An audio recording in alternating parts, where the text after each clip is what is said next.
नमस्कार दोस्तों, आप सभी का स्वागत है हमारे YouTube चैनल BCS अकेडमी पर। और आज के इस वीडियो में हम नीट और IIT मेंस से रिलेटेड टॉपिक लेकर आए हैं। आज का जो हमारा टॉपिक है वो है मुक्त कण आरेख। लास्ट वीडियो में भी हमने मुक्त कण आरेख से रिलेटेड विभिन्न स्थितियां देखी थी और आज की इस वीडियो में भी हम मुक्त कण आरेख की बहुत सारी स्थितियाँ देखने वाले हैं। आज की इस वीडियो में उन सभी स्थितियों में हम घर्षण को इंक्लूड करने वाले हैं कि जब कोई निकाय पिंड गति करेगा और वो किसी सतह के संपर्क में रहकर गति कर रहा है तो उस स्थिति में दोनों सतहों के मध्य हम घर्षण को शामिल करेंगे।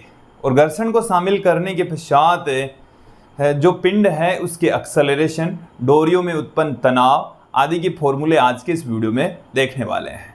साथ में हम आज के इस वीडियो में जब कोई वाहन सड़क पर गति करता है तो घर्षण को शामिल करते हुए वृत्ताकार सड़क पर उस वाहन का अधिकतम वेग, साथ में हम देखेंगे कि जो बंकित सड़क होता है उसके ऊपर वाहन का अधिकतम और न्यूनतम वेग कितना हो सकता है, उसके बारे में आज के इस वीडियो में विस्तृत चर्चा करेंगे।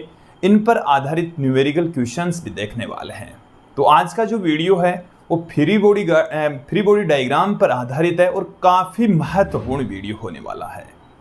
विद्यार्थियों, यदि आप हमारे YouTube चैनल पर नए हैं तो चैनल को सब्सक्राइब कर लीजिए, साथ में बेल आइकन भी दबा दीजिए ताकि आपको आगे की वीडियोज़ की नोटिफिकेशन मिलते रहे। अब मैं इस वीडियो को स्टार्ट करता हूं। हम यहाँ पर मुक्त कण आरेख निकाय लेंगे और निकाय में जो पिंड है उन पर किसी एक पिंड पर लगने वाले सभी बलों को इंगित करेंगे और उनके आधार पर ही हम कणों के एक्सेलरेशन, डोरियों में उत्पन्न तनाव, पिंडों के वेग आदि की यहाँ पर चर्चा करेंगे। सबसे पहली हम कंडीशन ले लेते हैं कि एक घर्षण युक्त सतह के घर्षण वाली जो सतह है उसके ऊपर पिंड की गति का हम यहाँ पर अध्ययन करेंगे और क्षैतिज सतह के ऊपर कोई यदि पिंड रखा हुआ है तो उस पर हम गति का अध्ययन करेंगे। चले, सबसे पहली जो कंडीशन है वो हमारे पास में है कि घर्षण के विरुद्ध गुटके का, तो घर्षण के विरुद्ध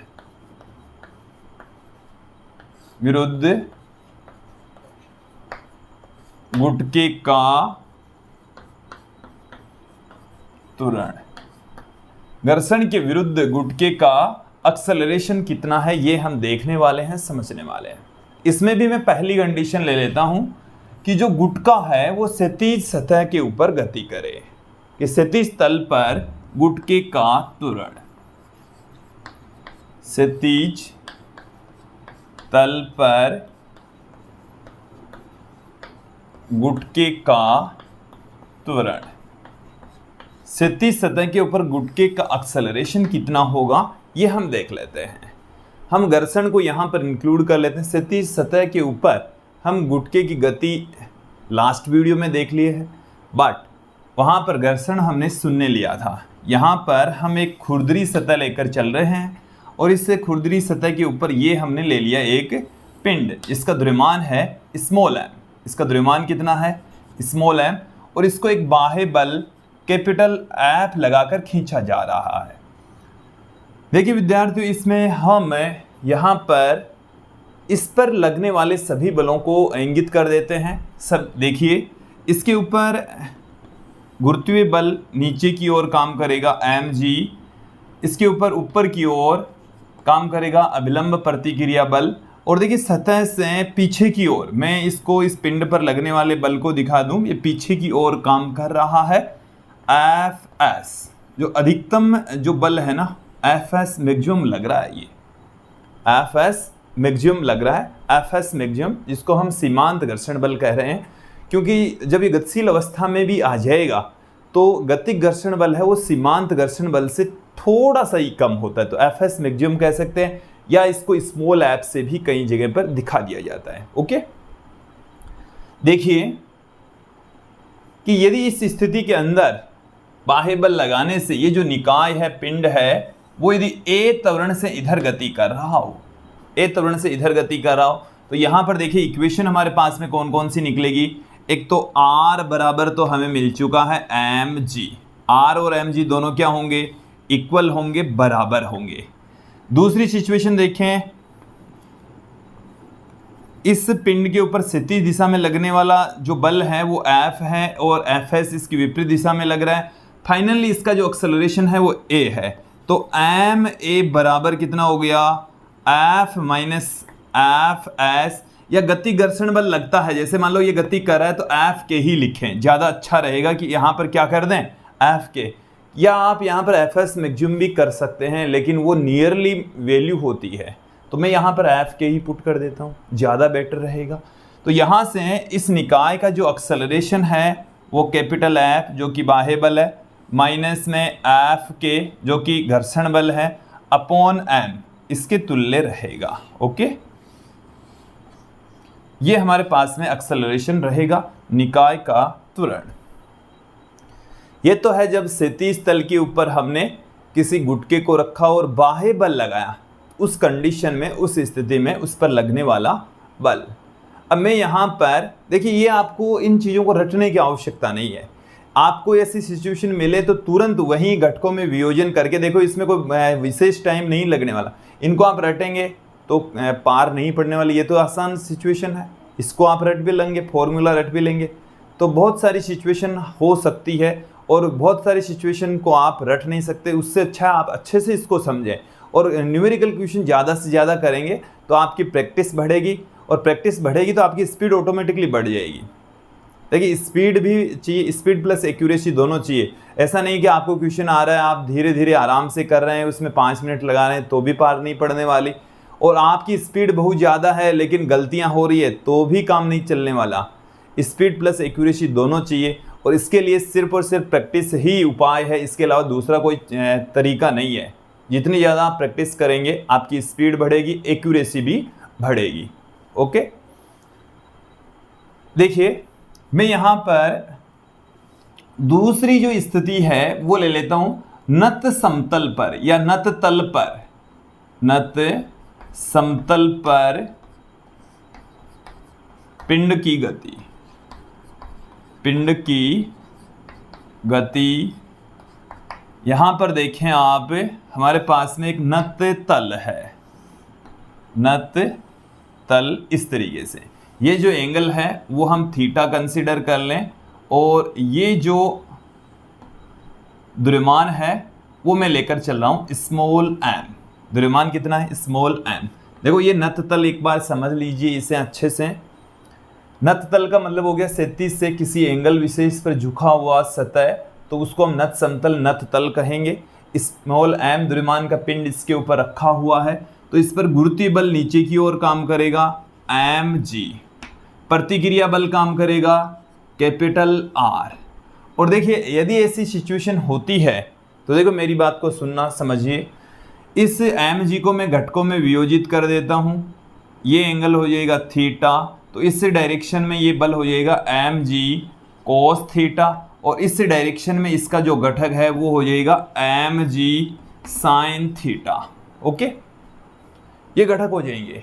तो आप यहाँ पर देखेंगे कि जब mg sin थीटा, देखो mg cos थीटा तो कैपिटल R से निरस्त हो जाएगा, और mg sin थीटा की वजह से ये जो पिंड है वो इधर नीचे की ओर फिसलेगा। जब नीचे की ओर फिसलता है तो इस पिंड और इस सतह के बीच में घर्षण बल भी काम करेगा, और उस घर्षण बल को मैं F के से पुट कर देता हूँ।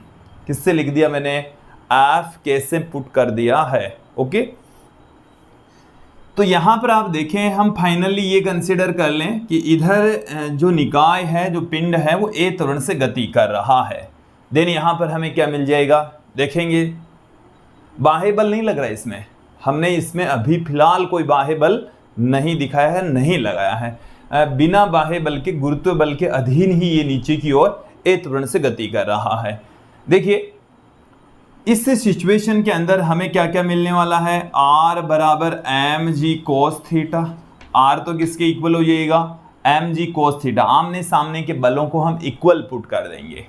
यहाँ से इस पर इस दिशा में नत समतल के अनुदिश जो टोटल बल है वो है ma, और वो होगा mg sin theta, mg sin theta minus में f के, माइनस में क्या आ गया, f के।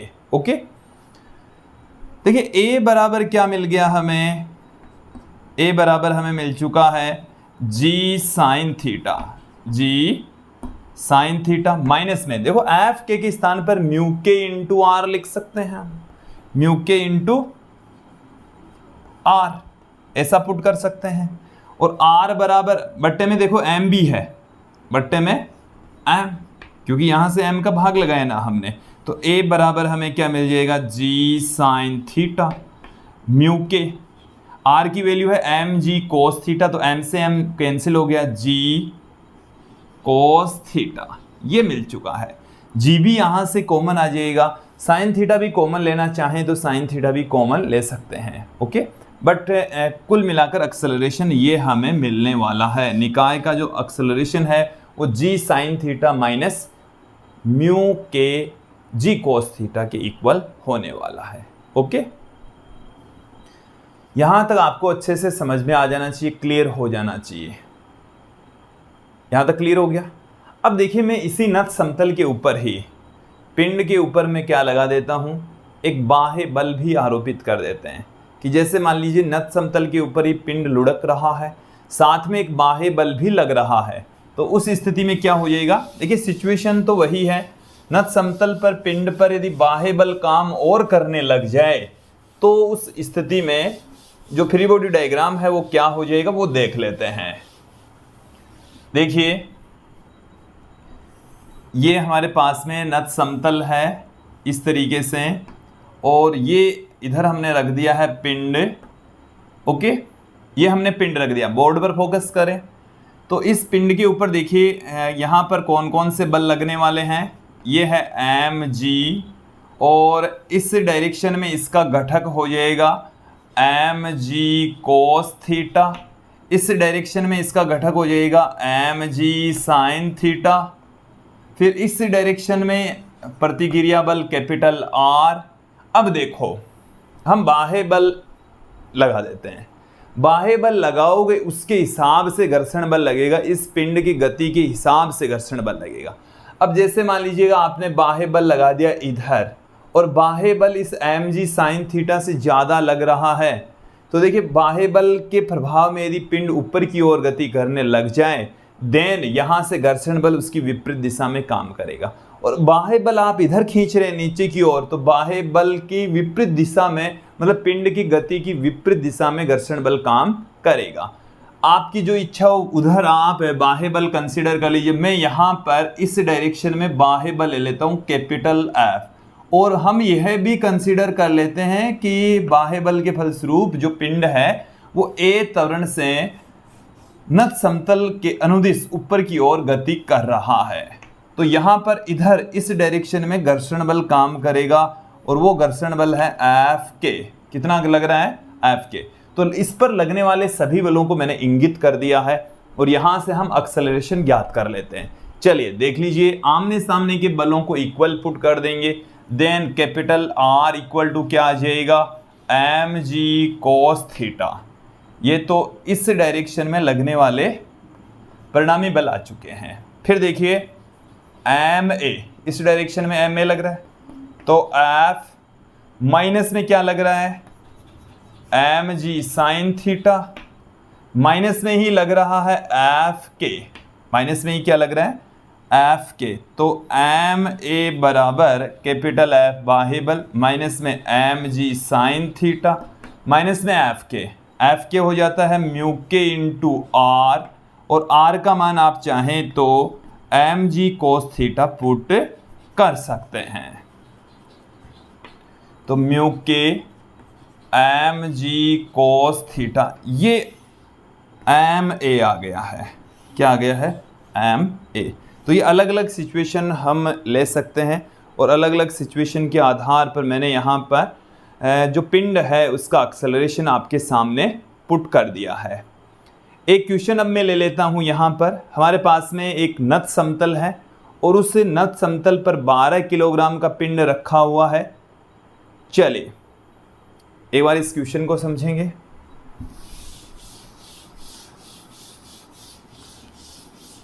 एक क्वेश्चन हम ले लेते हैं यहाँ पर, नत समतल से रिलेटेड ही है। देखिए यहाँ पर कोई फिक्स नहीं है कि इस फॉर्मूले को हम रट लें, पर तरीका आपको समझना है कैसे फॉर्मूले फाइंड आउट करते हैं। हमारे पास में यहाँ पर एक नत समतल है। देखो अभी तक जो हमने पढ़ा और अब देखो क्वेश्चन कैसे मिल रहा है। ये जो एंगल है वो है 37 डिग्री। एंगल कितना है? 37 डिग्री। इसके ऊपर यहाँ पर एक पिंड रखा हुआ है। यह है 12 किलोग्राम का पिंड। कितने किलोग्राम का है? यहाँ पर एक रस्सी डोरी लिपटी हुई है।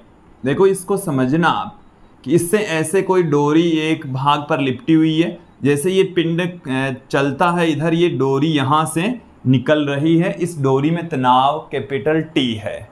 तनाव कितना है? Capital T. और इन पर लगने वाले बलों के फलस्वरूप ये A बराबर 2 मीटर पर सेकंड स्क्वायर के एक्सेलरेशन से नीचे की ओर फिसल रहा है। हमें डोरी में तनाव पूछा है। डोरी में क्या पूछा है? तनाव। एक बार समझ लें इस क्वेश्चन को, बस केवल इतना ही दिया हुआ है। ये एंगल 37 डिग्री, ये पिंड 12 किलोग्राम का, डोरी में तनाव कैपिटल टी, और ये इधर A मतलब बराबर 2 मीटर पर सेकंड स्क्वायर के एक्सेलरेशन से नीचे की ओर फिसल रहा है। तो हमें क्या पूछा है? डोरी में उत्पन्न तनाव, जो पिंड है वो पीछे से डोरी से बंधा हुआ है, उसमें उत्पन्न टेंशन फाइंड आउट करना है, तनाव ज्ञात करना है। ओके, चलिए यहां पर ये जो एंगल है, एक बार मैं इसको थीटा ही मान लूं। इसको क्या मान लूं? थीटा। तो यहां पर नीचे की ओर काम करेगा mg। इस डायरेक्शन में ये एंगल थीटा हो जाएगा, ये होगा mg cos थीटा, और इस डायरेक्शन में हो जाएगा mg sin theta. mg sin theta. Okay, देखें इस डायरेक्शन में इधर होगा कैपिटल R। यहां पर जो तनाव है देखो सीधा सीधा ही निकलेगा। तनाव है वो एक दूसरे के अपोजिट होंगे। तो देखो यहां पर ये A त्वरण से गति कर रहा है, तो ma बराबर क्या आ गया? mg sin थीटा माइनस में कैपिटल T। तो T बराबर क्या आ गया? mg sin theta minus ma।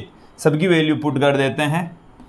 m का मान हमें 12, g का मान हम ले लेते हैं 9.8। अब देखो साइन 37 डिग्री।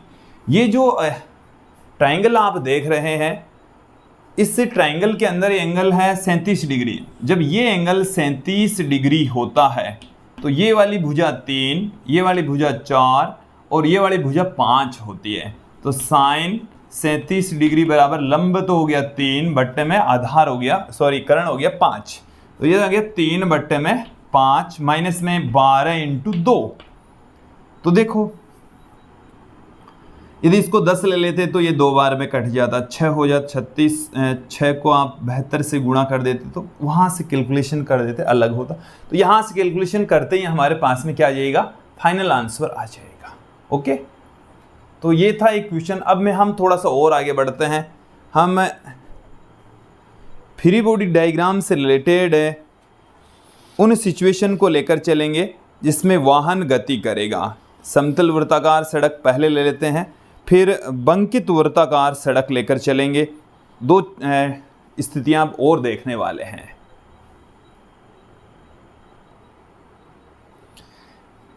अब यहां पर हम चर्चा करेंगे समतल वृत्ताकार सड़क पर वाहन की गति।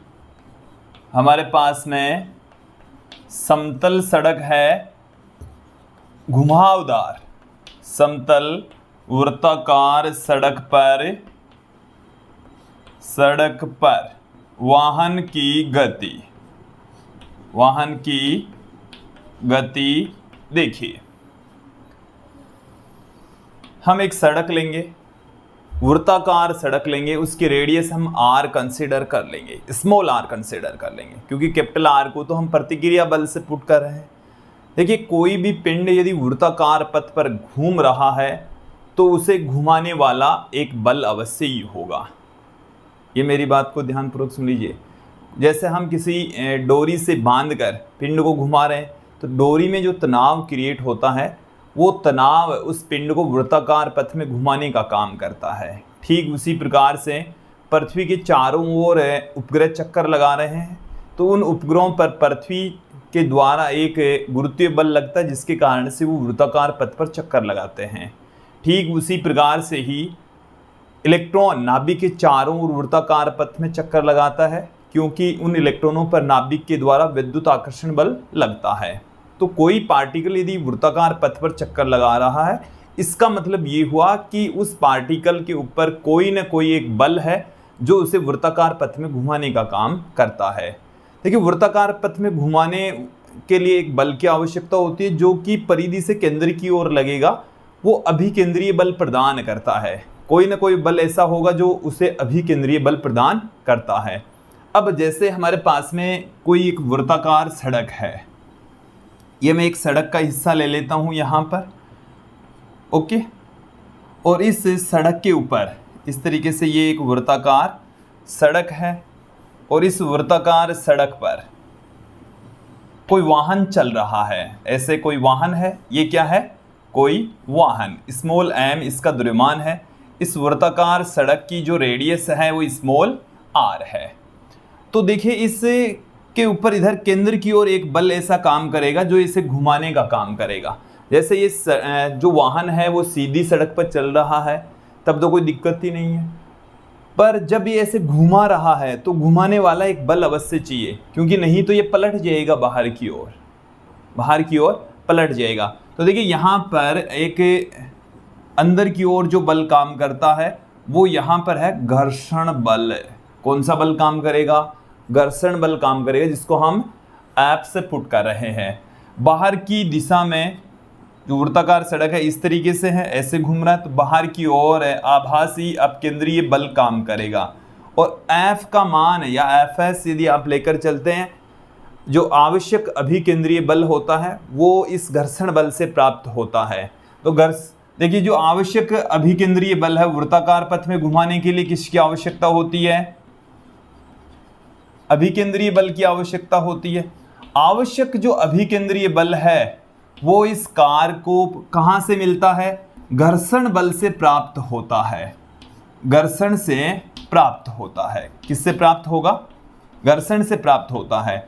ये जो कार है, वाहन है, वो सुरक्षित गति कर सके, बिना पलटे हुए गति कर सके, इसके लिए देखिए, सुरक्षित चाल के लिए, सुरक्षित गति के लिए, सुरक्षित गति के लिए क्या हो जाएगा? मेरी बात को ध्यानपूर्वक सुने। घर्षण बल, अंदर की ओर लगने वाला जो घर्षण बल है वो ज्यादा या बराबर होना चाहिए बाहर की ओर लगने वाले बल से।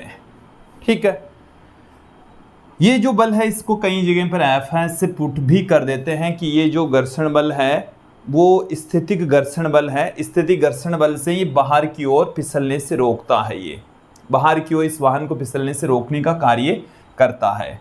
इसे हम μs r लिख सकते हैं, और r का मान क्या हो जाएगा? इसके ठीक पृथ्वी के नीचे की ओर mg काम करेगा और ऊपर की ओर प्रतिक्रिया बल काम करेगा। तो यहाँ पर जो प्रतिक्रिया बल है वो mg के इक्वल होने वाला है। तो μs r और r का मान है mg, ये ग्रेटर देन इक्वल होगा mv² r के।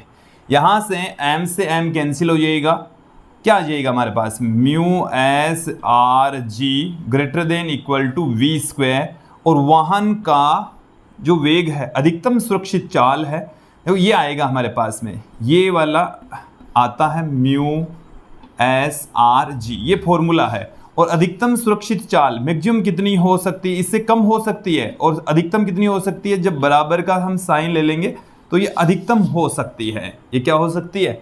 अधिकतम हो सकती है। क्लियर?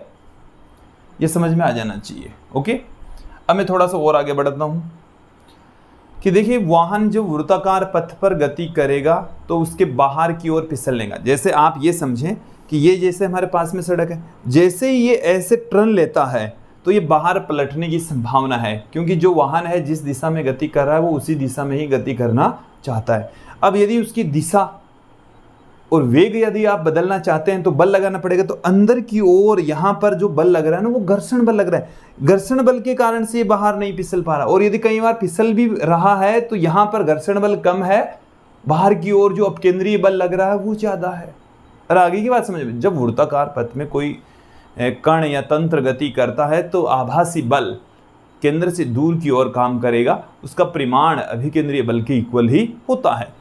तो फिसलने से बचने तक मतलब अधिकतम इसकी स्पीड कितनी हो सकती है जहां पर ये ना फिसले, तो वो कितनी है, अंडर में म्यू एस आर जी के इक्वल है। आर रेडियस है, जितनी ज़्यादा आप रेडियस रखेंगे, देखो जितना बड़ा घुमाव होगा वृत्ताकार, जितनी बड़ी मोड़ होगी वो उतनी सेफ है, वो उतनी क्या है, सेफ है। और बाकी की चीज़ें तो ये है म्यू एस जो कि घर्षण गुणांक है, सतह जब जितनी खुरदरी होगी घर्षण गुणांक भी उतना ही अच्छा होगा। जी गुरुत्वीय त्वरण है, और पर हमारा कंट्रोल नहीं है। वृत्ताकार, समतल वृत्ताकार यदि आप सड़क बनाना चाह रहे हैं तो इसमें रेडियस को ज़्यादा से ज़्यादा रखेंगे ताकि अधिकतम जो सुरक्षित चाल है वो बढ़ाई जा सके। देखिए जो हाईवे होते हैं, बड़े हाईवे होते हैं, वो उनके ऊपर जो घुमाव होते हैं वो वृत्ताकार पथ बहुत बड़ा होता है और एक तरफ से वो ऊंचे उठे हुए भी होते हैं, उनको हम बंकित सड़क कहते हैं। तो बंकित सड़क को भी हम यहाँ पर अध्ययन करेंगे। पहले एक क्वेश्चन देख लेते हैं कि एक कार 100 मीटर त्रिज्या के वृत्ताकार मार्ग पर मुड़ रही है, रेडियस हमें 100 मीटर दे रखी है आर। यदि सड़क तथा टायर के बीच घर्षण गुणांक 0.2 हो, म्यू का मान कितना दे रखा है 0.2, तो कार का अधिकतम वेग कितना होगा जिससे कार बिना फिसले वृत्ताकार मार्ग पर मुड़ सके, ये हमारे पास में है। v बराबर म्यू एस आर जी का अंडर, म्यू एस आर जी का अंडर। चलिए वैल्यू देख लेते हैं, 0.2, आर का मान कितना है 100, जी का मान है 9.8, जी का मान कितना है 9.8। देन यहाँ से कितना हो जाएगा, देखो यहाँ से एक पॉइंट हट जाएगा, जीरो से एक पॉइंट यहाँ से हट जाएगा, तो 98 गुणा 2 बच जाएगा। 98 गुणा 2 का मतलब हो गया 196, और 196 का अंडर कितना हो गया 14, तो 14 मीटर प्रति सेकंड इसका अधिकतम वेग होगा। इससे चाल ज़्यादा होती कार है वो फिसल जाएगी, लुढ़क जाएगी। अब हम एक बंकित सड़क का कॉन्सेप्ट और समझ लेते हैं।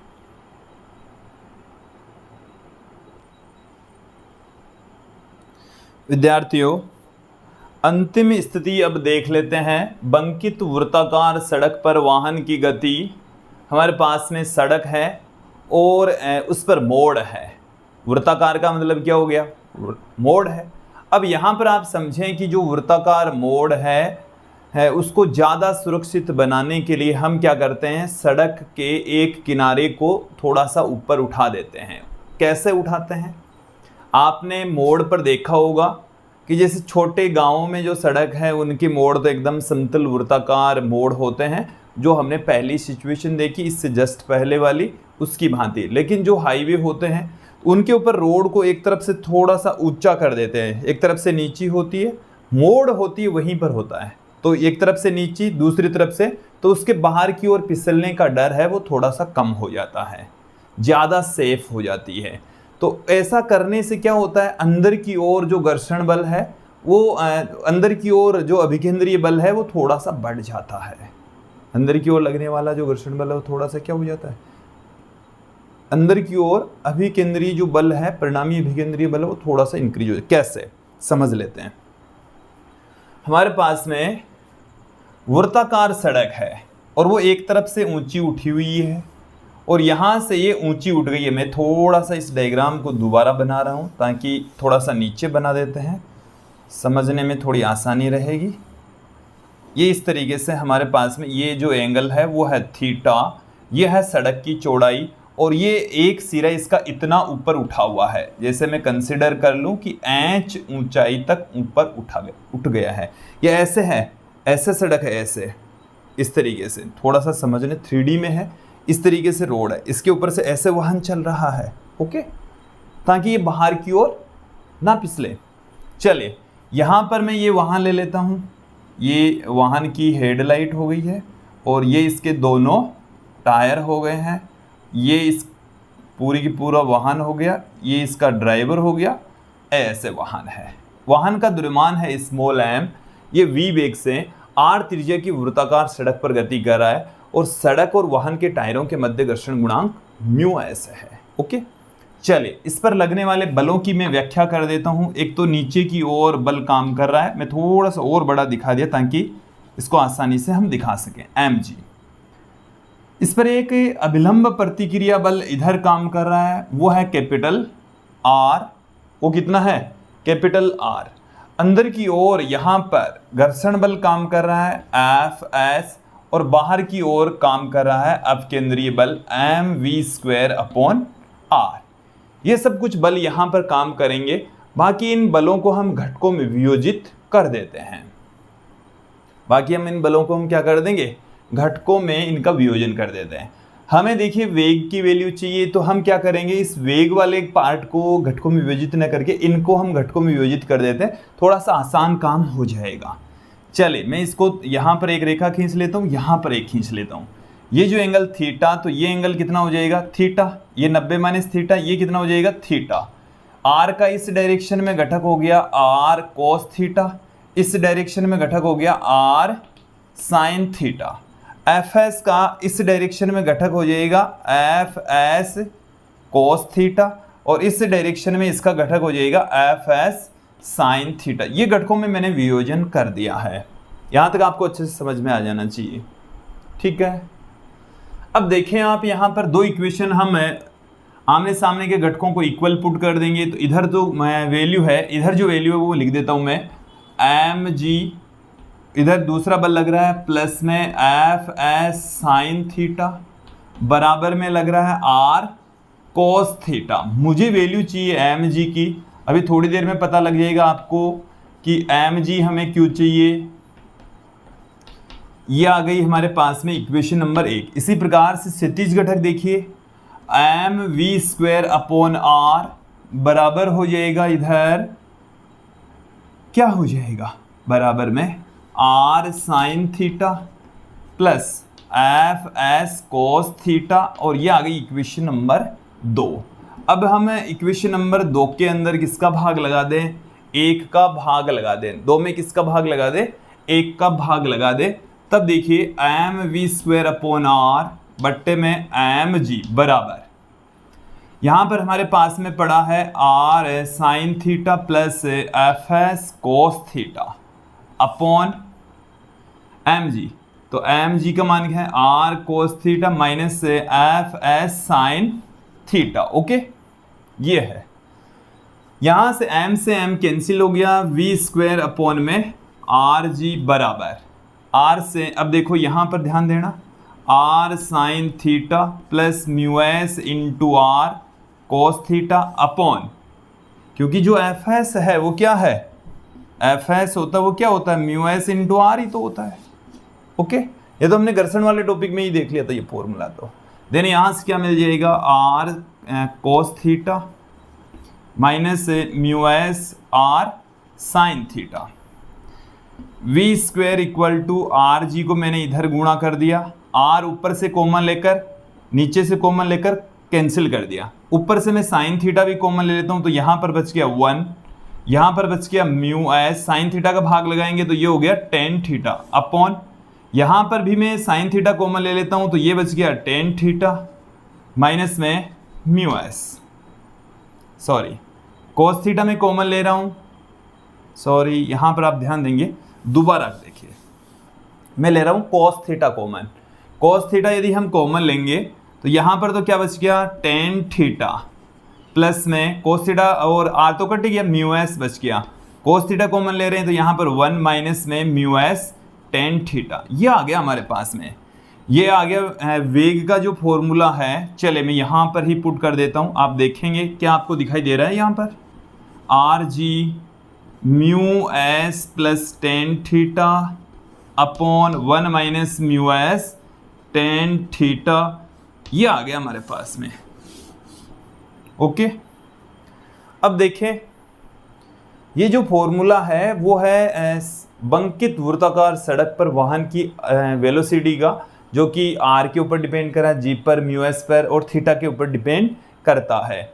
यदि हम घर्षणहीन सड़क ले लें, भाई घर्षण 0 है, देन वेग क्या हो जाएगा, आर जी टेन थीटा का रूट हो जाएगा, क्योंकि देखो ये पद 0 हो जाएगा, ये पद 0 हो जाएगा, आर जी टेन थीटा बचेगा।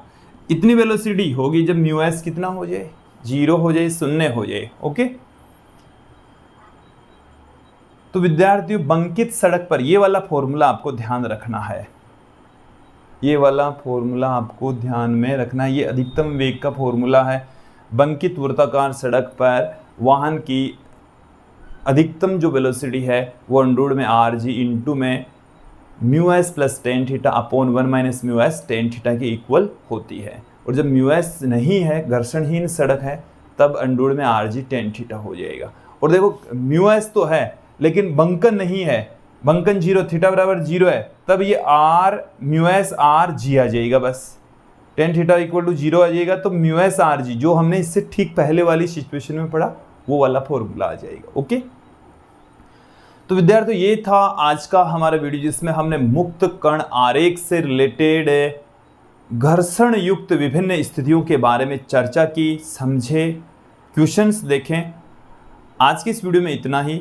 अगला जो हमारा वीडियो होगा वो अभी तक जो हमने टॉपिक पढ़े हैं गति के नियमों में, उन सभी टॉपिकों के क्वेश्चन पर आधारित होगा।